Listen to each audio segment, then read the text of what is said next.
નમો ભગવતે વાસુદેવાય. શ્રીમદ્ભાગવત મહાપુરાણ 10મો સ્કંદ 12મો અધ્યાય. અઘાસુરનો ઉદ્ધાર.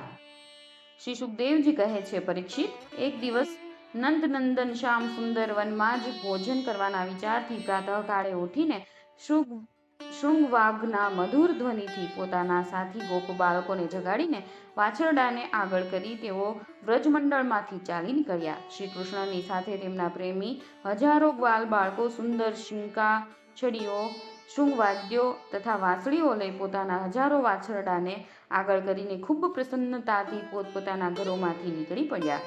તેઓ શ્રી કૃષ્ણના અગણિત વાછરડાઓ સાથે પોતાના વાછડાને ભેગા કરી ચરાવતા ચરાવતા બાળ ક્રીડાઓ કરતા કરતા વિચરવા લાગ્યા. જોકે બધા જ ગોપ બાળકોએ કાચના, ચણોઠીના, મણીઓના તથા સોનાના દાગીના પહેર્યા હતા. તેમ છતાં તેમણે વૃંદાવનના લાલ, પીળા, લીલા ફળોથી, નવી નવી કૂપળોથી, રંગબેરંગી પુષ્પગુચ્છોથી, મોરપીંછથી અને સપ્તધાતુઓથી પોતાને શણગારી લીધા હતા. કોઈ કોઈકનું શીકું ચોરી લેતા તો કોઈ કોઈની છડી અથવા વાંસળી ચોરી લેતા. જ્યારે તે વસ્તુઓના માલિકને ખબર પડતી ત્યારે તે ચોરી લેનાર કોઈ બીજા તરફ તે દૂર ફેંકી દેતો, બીજો ત્રીજાને અને ત્રીજો વધારે દૂર ચોથાની પાસે ફેંકતો. પછી હસીને તે વસ્તુ પાછી આપી દેતા. જ્યારે શ્યામ સુંદર શ્રી કૃષ્ણ વનની શોભા જોવા માટે થોડા આગળ વધી જતા ત્યારે તેમનો સ્પર્શ કરવા માટે પહેલો હું આ પ્રમાણે આપસમાં હરીફાઈ કરતા બધા જ તેમની તરફ દોડી જતા અને તેમનો સ્પર્શ કરીને આનંદમગ્ન થઈ જતા. કોઈ વાંસળી વગાડી રહ્યા છે તો કોઈ શૃંગવાદ્યો ફૂંકી રહ્યા છે, કોઈ ભમરાઓ સાથે ગુંજારવ કરતા, કેટલાક કોયલો સાથે ટહુકા કરતા, કેટલાક પક્ષીઓની છાયા સાથે દોડતા, કેટલાક હંસો સાથે ચાલતા, કેટલાક બગલાઓ સાથે બેસતા, કેટલાક મોરો સાથે નૃત્ય કરતા, કેટલાક ઝાડની ડાળીઓ પરથી લટકતા વાંદરાઓના પૂંછડા ખેંચતા, કેટલાક તેમના પૂંછડાઓ પકડી ઝાડ પર ચડતા, કેટલાક તેમની સાથે ચાળા કરતા, કેટલાક તેમની સાથે વૃક્ષો પર કૂદતા, કેટલાક દેડકાઓ સાથે કૂદતા, કેટલાક નદીના પ્રવાહમાં નાહતા, કેટલાક પાણીમાં પોતાનો પડછાયો જોઈને હસતા તો કેટલાક પોતાના શબ્દોના પડઘાઓને સારા ખોટા કહી રહ્યા હતા. ભગવાન શ્રી કૃષ્ણ જ્ઞાની સંતો માટે સ્વયં બ્રહ્મરૂપ, સુખરૂપ અને જે આનંદરૂપ હતા તે જ દાસ્યભાવ, સેવકભાવ રાખતા દાસજનોને એટલે કે શ્રી કૃષ્ણ પોતાના સ્વામી અને આરાધ્ય દેવ લાગતા હતા. અને માયાને આધીન થઈ રહેલા મનુષ્યોને તો તેઓ મનુષ્યના બાળક તરીકે જ લાગતા હતા. આવા આનંદ સ્વરૂપ શ્રી કૃષ્ણની સાથે રમનારા ગોપ બાળકો કેટલા પુણ્યાત્મા હશે! ઘણા જન્મો સુધી દુઃખ અને પરિશ્રમ વેઠીને જેમણે પોતાના ઇન્દ્રિયો અને અંતઃકરણ વશમાં કરી લીધા છે તેવા યોગીઓ માટે પણ ભગવાન શ્રી કૃષ્ણના ચરણ કમળની રજ સુલભ નથી. તે જ ભગવાન સ્વયં જે વ્રજવાસી ગોપ બાળકોની આંખો સામે રહીને હંમેશા રમતો રમે છે તેમના સૌભાગ્યનો મહિમા આથી વિશેષ શું હોઈ શકે? પરીક્ષિત, આ જ સમયે અઘાસુર નામનો એક મહાદૈત્ય આવી ચડ્યો. તે ગોપ બાળકોની અને શ્રી કૃષ્ણની સુખમયી ક્રીડા જોઈ ન શક્યો. તેના હૃદયમાં બળતરા થવા લાગી. તે એટલો ભયંકર હતો કે અમૃતપાન કરીને અમર થયેલા દેવતાઓ પણ તેનાથી પોતાનો જીવ બચાવવા ચિંતિત રહેતા હતા અને એ વાતની રાહ જોતા હતા કે કોઈ રીતે આનું મૃત્યુ થાય. અઘાસુર પૂતના અને બકાસુરનો નાનો ભાઈ હતો તથા કંસનો મોકલેલો હતો. તે શ્રી કૃષ્ણ, શ્રીદામા વગેરે ગોવાળોને જોઈને મનમાં વિચારવા લાગ્યો કે આ કૃષ્ણ જ મારા સગા ભાઈ અને બહેનને મારવા વાળો છે. તેથી આજે હું તેને ગોપ બાળકો સાથે મારી નાખીશ. જ્યારે આ બધા મરીને મારા તે બંને ભાઈ બહેનના મૃત્યુના તર્પણરૂપી તિલાંજલિ બની જશે ત્યારે વ્રજવાસી પોતાની મેળે મૂળદા જેવા થઈ જશે. સંતાનો જ પ્રાણીઓના પ્રાણ છે. જ્યારે પ્રાણ જ નહીં રહે ત્યારે શરીર કઈ રીતે રહેશે? એમના મૃત્યુથી વ્રજવાસીઓ આપમેળે મરી જશે. આવો નિર્ણય કરીને તે દુષ્ટ દૈત્ય અજગરનું રૂપ લઈને રસ્તામાં સૂઈ ગયો. તેનું તે અજગર શરીર 1 યોજન મોટા લાંબા પર્વત જેવું વિશાળ, જાડું અને બહુ જ વિચિત્ર હતું. તેની દાનત બધા બાળકોને ગળી જવાની હતી. તેથી તેણે ગુફા જેવડું પોતાનું મોઢું ફાડી રાખ્યું હતું. તેનો નીચેનો હોઠ જમીનની અને ઉપરનો હોઠ વાદળોને અડકતો હતો. તેના જડબા ગુફાઓ જેવા હતા અને દાઢો પર્વતના શિખર જેવી જણાતી હતી. મોઢામાં ઘોર અંધકાર હતો, જીભ વિશાળ પહોળા માર્ગ જેવી દેખાતી હતી. શ્વાસ તીક્ષ્ણ પવન જેવો હતો અને દ્રષ્ટિ દાવાનળ જેવી હતી. અઘાસુરનું આવું રૂપ જોઈને બાળકો સમજ્યા કે આપણા વૃંદાવનની આ કોઈ અજાયબી છે. તેને જોઈને સર્વ ગોપકુમારો ભ્રાંતિથી એને વૃંદાવનની સુંદર ગુફામાંની રમતમાં તેની અજગરના પહોળા મુખ સાથે સરખામણી કરવા લાગ્યા. કોઈ કહેતું, મિત્રો, અચ્છા બતાવો તો, આ જે આપણી સામે કોઈ પ્રાણી જેવું કંઈક બેઠું છે તે આપણને ગળી જવા માટે ખોલેલા અજગરના મોઢા જેવું નથી? બીજાએ કહ્યું, ખરેખર સૂર્યના કિરણો પડવાથી જે વાદળા લાલ લાલ થઈ ગયા છે તે એવા જણાય છે જાણે બરાબર અજગરનો ઉપરનો હોઠ હોય, અને તે જ વાદળાના પડછાયાથી આ જે નીચેની જમીન લાલ લાલ દેખાય છે તે જ એનો નીચેનો હોઠ હોય એવું લાગે છે. ત્રીજા ગોપ બાળકે કહ્યું, હા સાચું છે, જુઓ તો ખરા, શું આ ડાબી અને જમણી બાજુની પર્વતની ગુફાઓ અજગરના જડબાની સરખામણી નથી કરતી? અને ઊંચી ઊંચી શિખરોની હારમાળા તો સ્પષ્ટ રૂપે અજગરની દાઢો જેવી જ લાગે છે. ચોથાએ કહ્યું, અરે ભાઈ, આ લાંબી પહોળી સડક તો બરાબર અજગરની જીભ જેવી જ જણાય છે, અને આ ગિરિકંદરાઓની વચ્ચેના અંધકાર તો તેના મોઢાની અંદરના ભાગની આબેહૂબ પ્રતિકૃતિ છે. કોઈ બીજા ગોવાળે કહ્યું, જુઓ જુઓ, એવું જણાય છે કે ક્યાંક અહીં જંગલમાં આગ લાગી છે, તેથી આ ગરમ અને તીક્ષ્ણ હવા આવી રહી છે. પરંતુ અજગરના શ્વાસ સાથે આનો કેવો મેળ બેસી ગયો છે, અને એ જ આગમાં બળી ગયેલા પ્રાણીઓના જેવી દુર્ગંધ પણ આવી રહી છે, જાણે અજગરના પેટમાં મરી ગયેલા જીવોના માંસની જ દુર્ગંધ હોય.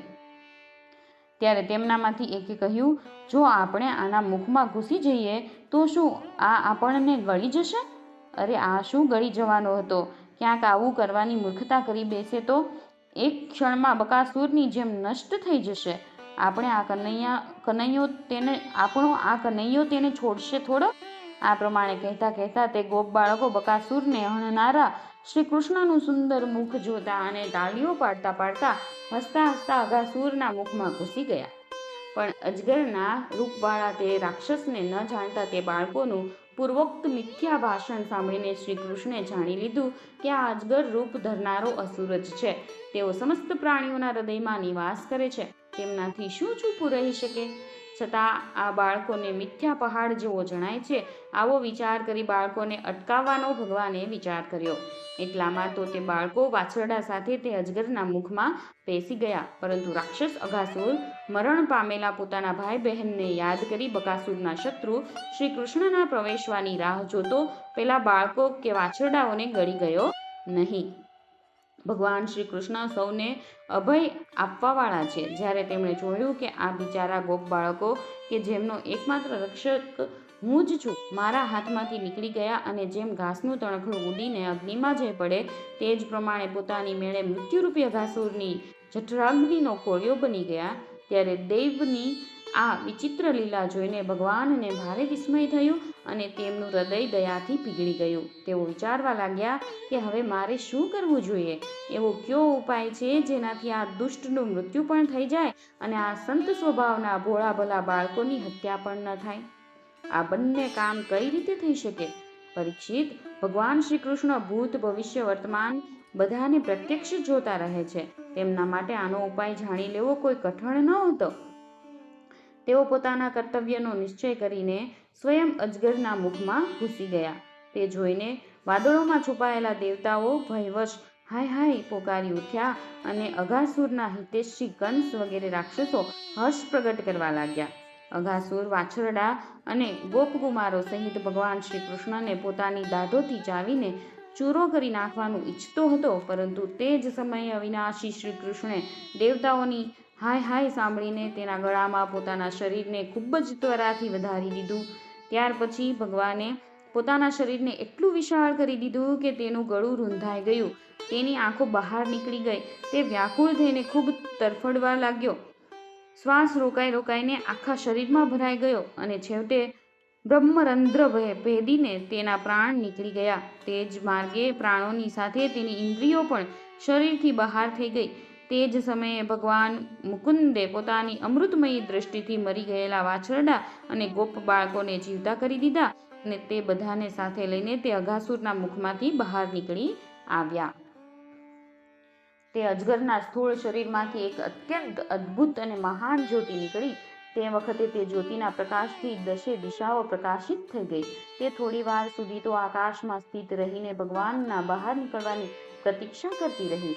જ્યારે તેઓ બહાર નીકળી આવ્યા ત્યારે તે બધા દેવતાઓના દેખતા જ ભગવાનમાં સમાઈ ગઈ. તે સમયે દેવતાઓએ પુષ્પો વરસાવીને, અપ્સરાઓએ નૃત્ય કરીને, ગંધર્વોએ ગાન કરીને, વિદ્યાધરોએ વાજિંત્ર વગાડીને, બ્રાહ્મણોએ સ્તુતિ પાઠ કરીને અને પાર્ષદોએ જય જયકારના સૂત્રો પોકારીને ખૂબ આનંદથી ભગવાન શ્રી કૃષ્ણને અભિનંદન આપ્યા અને સ્તુતિ કરી. કારણ કે ભગવાન શ્રી કૃષ્ણે અઘાસુરને મારીને તે બધાનું બહુ મોટું કાર્ય કર્યું હતું. તે અદ્ભુત સ્તુતિઓ, સુંદર વાજિંત્ર, મંગળમય ગીતો, જય જયકાર અને આનંદ ઉત્સવનો મંગળ ધ્વનિ બ્રહ્મલોક સુધી પહોંચ્યો. બ્રહ્માજીએ તે ધ્વનિ સાંભળ્યો ત્યારે તેઓ બહુ જ જલ્દીથી પોતાના વાહન પર ચઢીને ત્યાં આવ્યા અને ભગવાન શ્રી કૃષ્ણનો મહિમા જોઈને આશ્ચર્યચકિત થઈ ગયા. પરીક્ષિત, જ્યારે વૃંદાવનમાં અજગરનું ચામડું સુકાઈ ગયું ત્યારે તે વ્રજવાસીઓ માટે ઘણા સમય સુધી રમવાની એક અદ્ભુત ગુફા જેવું બની રહ્યું. આ પ્રમાણે જે ભગવાને પોતાના ગોપ મિત્રોને મૃત્યુના મુખમાંથી બચાવ્યા હતા અને અઘાસુરને મોક્ષદાન આપ્યું હતું, તે લીલા ભગવાને પોતાની કુમારાવસ્થામાં અર્થાત 5મા વર્ષમાં કરી હતી. ગોપકુમારોએ તે સમયે તે લીલા જોઈ પણ હતી, પરંતુ પૌંગડ અવસ્થા અર્થાત 6ઠ્ઠા વર્ષમાં તેમણે અત્યંત આશ્ચર્યચકિત થઈને વ્રજમાં તેનું વર્ણન કર્યું. અઘાસુર પાપની મૂર્તિ જ હતો. ભગવાનના સ્પર્શ માત્રથી તેના બધા પાપો ધોવાઈ ગયા અને તેને સારૂપ્ય મુક્તિ પ્રાપ્ત થઈ, જે પાપીઓ માટે દુર્લભ છે, પરંતુ જેમાં કોઈ આશ્ચર્યની વાત નથી, કેમ કે મનુષ્યના બાળક જેવી લીલા રચનારા એ તે જ પરમ પુરુષ પરમાત્મા છે, જે વ્યક્ત, અવ્યક્ત અને કાર્યકારણ રૂપ સમસ્ત જગતના એકમાત્ર વિધાતા છે. જો ભગવાન શ્રી કૃષ્ણના કોઈ અંગની ભાવ પ્રતિમાને ધ્યાન દ્વારા એકવાર પણ હૃદયમાં સ્થાપિત કરવામાં આવે તો તે સાલોક્ય, સામીપ્ય વગેરે ગતિનું દાન કરે છે, જે ભગવાનના મોટા મોટા ભક્તોને પ્રાપ્ત થાય છે. ભગવાન આત્માનંદના નિત્ય સાક્ષાત્કાર સ્વરૂપ છે. માયા તેમની સમીપ ફરકી શકતી નથી. તે જ સ્વયં અઘાસુરના શરીરમાં પ્રવેશ કરી ગયા. શું હવે પણ તેની સદ્ગતિના વિષયમાં કોઈ સંદેહ છે? સુતજી કહે છે, શૌનકાદિ ઋષિઓ, યદુવંશ શિરોમણી ભગવાન શ્રી કૃષ્ણે જ રાજા પરીક્ષિતને જીવનદાન આપ્યું હતું. તેમણે જ્યારે પોતાના રક્ષક અને જીવન સર્વસ્વનું આ અદ્ભુત ચરિત્ર સાંભળ્યું ત્યારે તેમણે ફરી શ્રી સુખદેવજી મહારાજને તેમની જ પવિત્ર લીલા સંબંધી પ્રશ્ન કર્યો. એનું કારણ એ હતું કે ભગવાનની અમૃતમયી લીલાએ પરીક્ષિતના ચિત્તને પોતાના વશમાં કરી રાખ્યું હતું. રાજા પરીક્ષિતે પૂછ્યું, ભગવાન, તમે કહ્યું હતું કે ભગવાને કરેલી 5મા વર્ષની લીલા ગોપ બાળકોએ વ્રજમાં 6ઠ્ઠા વર્ષે જઈને કહી. હવે આ વિષયમાં તમે કૃપા કરીને એ જણાવો કે એક સમયની લીલા બીજા સમયમાં વર્તમાન કાળની કઈ રીતે બની શકે? મહાયોગી ગુરુદેવ, મને આ આશ્ચર્યપૂર્ણ રહસ્યને જાણવાનું મોટું કુતૂહલ થઈ રહ્યું છે. તમે કૃપા કરીને જણાવો. જરૂર આમાં ભગવાન શ્રી કૃષ્ણની વિચિત્ર માયા જ હોવી જોઈએ, કેમ કે બીજી કોઈ રીતે આમ થઈ શકે નહીં. ગુરુદેવ, અમે શુદ્ર ક્ષત્રિયો હોવા છતાં આ લોકમાં ઘણા નસીબદાર છીએ કે તમારા શ્રી મુખેથી વારંવાર પવિત્ર શ્રી કૃષ્ણના કથામૃતનું પાન કરવાનું અમને સૌભાગ્ય મળે છે. સુતજી કહે છે, ભગવાનના પરમ પ્રેમી ભક્તોમાં શ્રેષ્ઠ શૌનકજી, જ્યારે રાજા પરીક્ષિતે આ પ્રમાણે પ્રશ્ન કર્યો ત્યારે શ્રી સુખદેવજીને ભગવાનની તે લીલાનું સ્મરણ થઈ આવ્યું અને તેમની સઘળી ઇન્દ્રિયો તથા અંતઃકરણ વિવશ થઈને ભગવાનની નિત્ય લીલામાં તદાકાર બની ગયા. કેટલીક વાર પછી ધીરે ધીરે શ્રમ અને કષ્ટથી તેમણે સ્વસ્થ થઈને પરીક્ષિત રાજાને કહ્યું. 10મા સ્કંધના પૂર્વાર્ધ અંતર્ગત 12મો અધ્યાય સમાપ્ત.